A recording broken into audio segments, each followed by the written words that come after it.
Good afternoon friends. Tikamgarh job study centre में आप लोगों का स्वागत है। मैं आप लोगों के सामने बाल विकास जो टीचिंग के लिए सबसे इम्पोर्टेंट सब्जेक्ट है, बाल विकास में हम बाल विकास की अवस्थाओं के बारे में पढ़ेंगे। तो यदि हम बात करते हैं बाल विकास की अवस्थाओं के बारे में, तो रूसो जो हमारे मनोवैज्ञानिक हैं, उन्होंने स्पेशली बाल विकास की अवस्थाओं को 3 रूपों में बताया हुआ है, जो सबसे इम्पोर्टेंट है और ये मोस्टली आपको सभी जगह पे मिलेगा। तो रूसो ने बाल विकास की 3 अवस्थाओं की कल्पना की है। पहली जो उन्होंने अवस्था बताई हुई है, वो बताई हुई है शैशवावस्था। शैशवावस्था जो 1 वर्ष से लेके 5 वर्ष तक रहती है। फिर इसके बाद नेक्स्ट जो आती है वो होती है बाल्यावस्था। बाल्यावस्था जो रूसो के हिसाब से 5 वर्ष से 12 वर्ष तक रहती है। और इसके बाद जो रूसो ने लास्ट अवस्था बताई हुई है वो है किशोर अवस्था।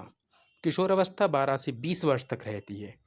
लेकिन सबसे इम्पोर्टेंट चीज़ ये है कि ये जो अवस्थाएं रूसो ने बताई हुई हैं, ये हमारे वैज्ञानिकों ने, विशेषज्ञों ने सिर्फ इस हिसाब से कल्पना की हुई है कि बालक की काम वासना के विकास के आधार पर, ठीक है ना, बालक की काम वासना, ये जो लिखा हुआ है आप लोगों के सामने कि बालक की काम वासना के विकास में इन्होंने ये जो पॉइंट दिया हुआ है, तो ये 3 अवस्थाएं जो रूस ने बताई हुई हैं, ये इस हिसाब से बताई हैं कि बालक की काम वासना के हिसाब से बालक की 3 अवस्थाएं इंपॉर्टेंट हैं।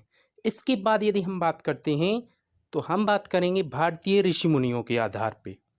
ठीक है, भारत के ऋषि मुनियों या प्राचीन लोगों के हिसाब से जो अवस्थाएं बताई हुई हैं वो मुख्य रूप से 7 अवस्थाएं होती हैं। ओके, तो फर्स्टली यदि हम बात करते हैं गर्भावस्था। गर्भावस्था जो होती है वो हमारी गर्भाधान से जन्म तक है। सेकंड जो आता है हमारा शैशवावस्था।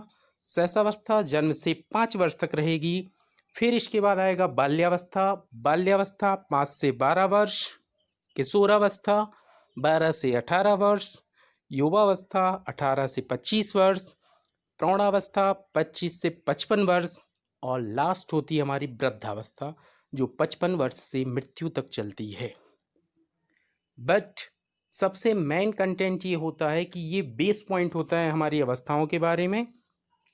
अक्सर हमारे जितने भी मनोवैज्ञानिक हैं उन्होंने मुख्य रूप से 4 अवस्थाओं पे स्पेसिफिकेशन दिया हुआ है। तो कभी कभी हमारे एग्जाम में क्वेश्चंस आ जाता है, सबसे इंपॉर्टेंट आता है गर्भावस्था का।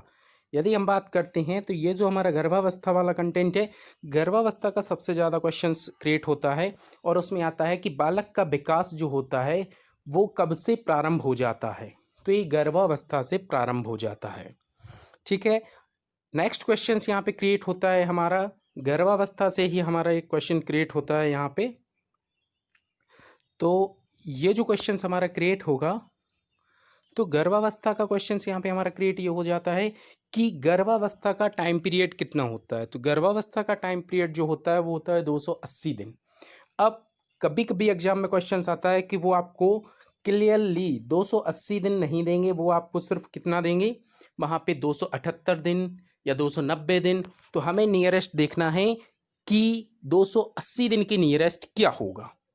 ओके, तो ये आप लोगों के लिए बाल विकास की अवस्थाओं का जो मैंने वीडियो बनाया हुआ है, आप लोगों को पसंद आया हो तो आप इसको लाइक करें, सब्सक्राइब करें एंड थैंक यू।